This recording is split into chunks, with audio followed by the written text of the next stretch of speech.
Repairing technology from the farm field to the smartphone in your pocket is more difficult for North Dakotans than it looks. The federal government is making its first push to help equipment owners fix the products they own themselves. WDAY News reporter Grace O'Neill speaks to the local tech repair service to learn how rights to repair legislation is key to their business.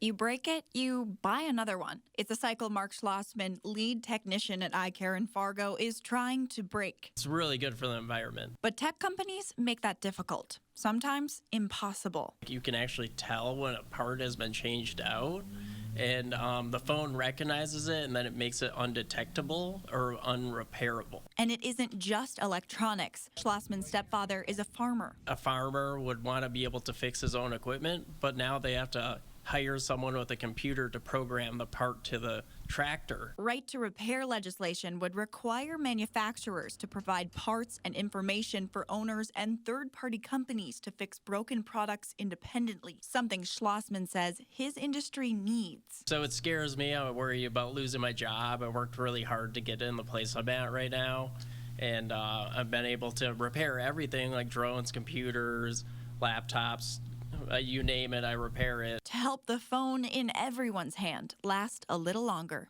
Grace O'Neill, WDAY News.